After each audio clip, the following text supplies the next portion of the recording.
The Lord blessed Sarah, as he promised.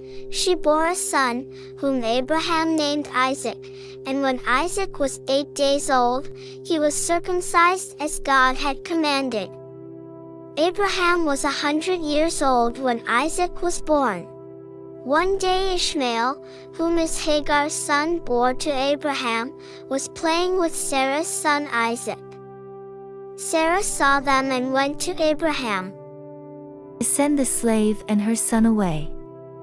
The son of this woman must not get any part of your wealth, which my son Isaac should inherit.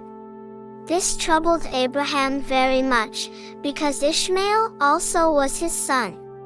The Lord said, I will give many children to the son of the slave woman, so that they will become a nation. He is your son, but it is through Isaac that you will have the descendants I have promised.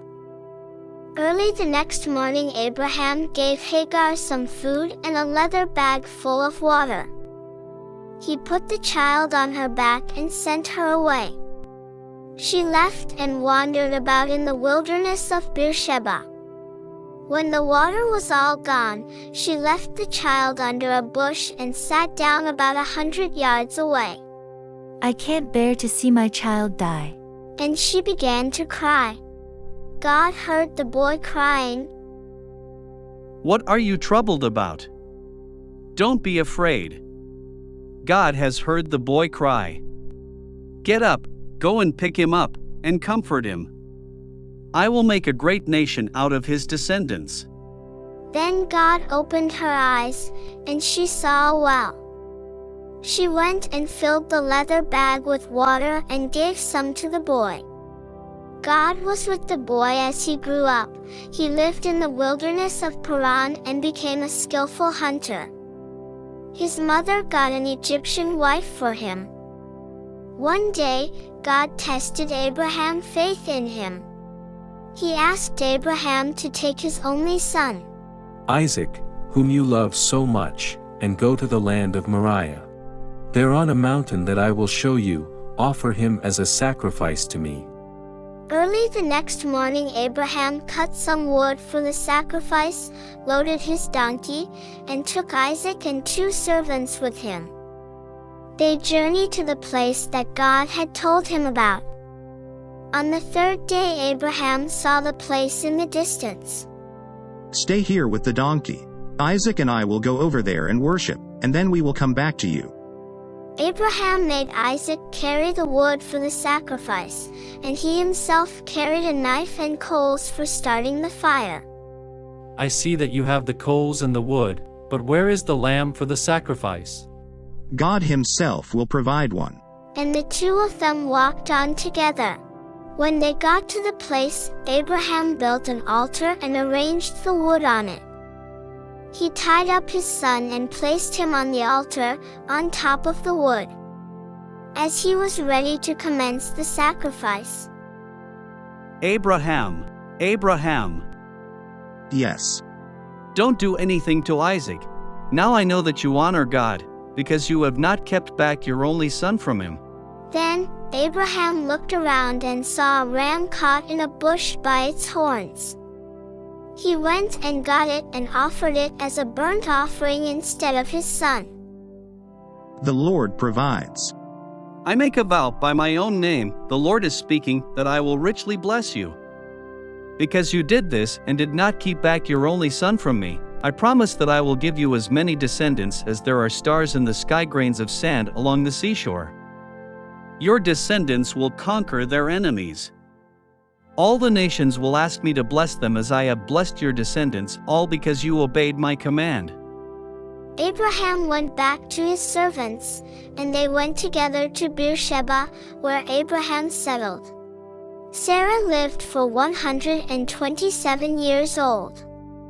She died in Hebron in the land of Canaan, and Abraham mourned her death.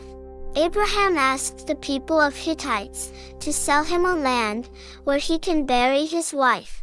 Listen, sir, we look upon you as a mighty leader, so bury your wife in the best grave that we have. Abraham bowed before them and said, If you are willing to let me bury my wife here, please ask Ephron son of Zohar to sell me Machpelah cave, which is near the edge of his field. Ask him to sell it to me for its full price, in everyone's presence, so that I can own it as a burial ground." Ephron himself was sitting with the other Hittites at the meeting place at the city gate. "Listen, sir, I will give you the whole field and the cave that is in it. Here in the presence of my own people, I will give it to you, so that you can bury your wife." May I ask you, please, to listen? I will buy the whole field. Accept my payment, and I will bury my wife there. "Sir, land worth only 400 pieces of silver." Abraham agreed and weighed out the amount that Ephron had mentioned in the hearing of the people and gave to Ephron. Then Abraham buried his wife Sarah in that cave in the land of Canaan.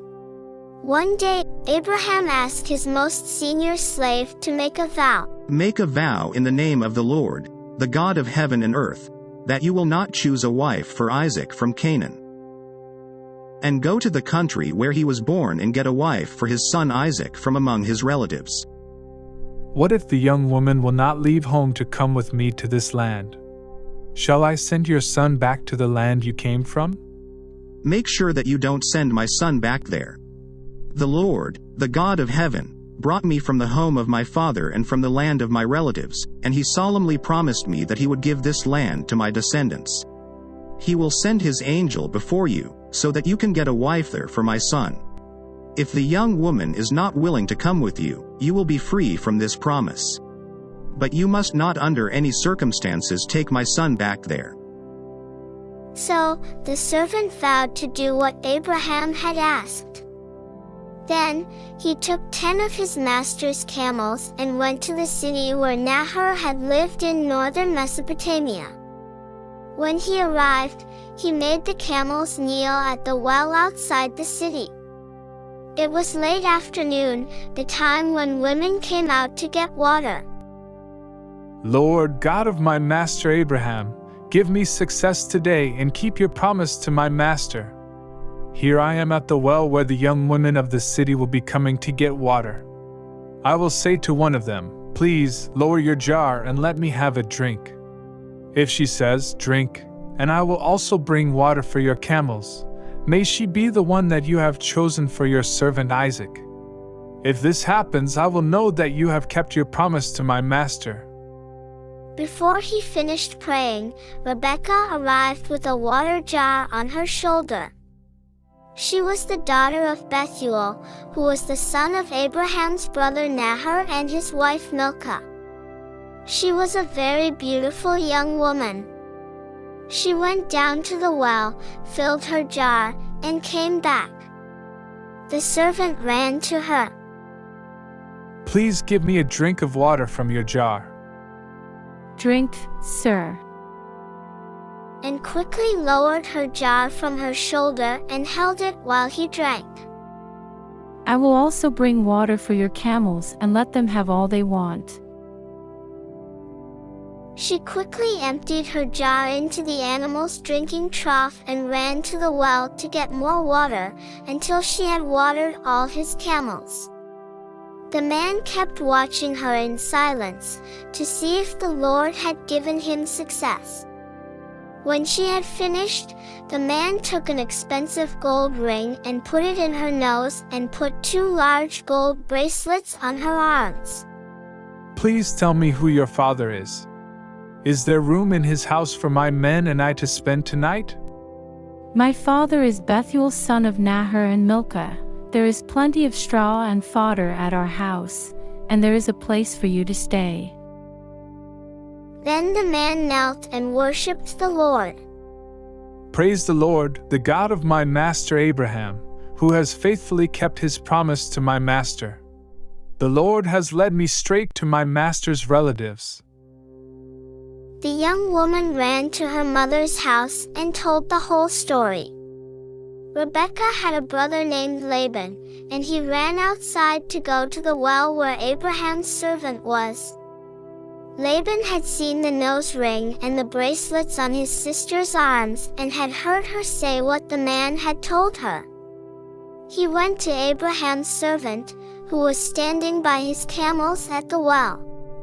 Come home with me. You are a man whom the Lord has blessed. Why are you standing out here? I have a room ready for you in my house, and there is a place for your camels." So the man went into the house, and Laban unloaded the camels and gave them straw and fodder. Then he brought water for Abraham's servant and his men to wash their feet.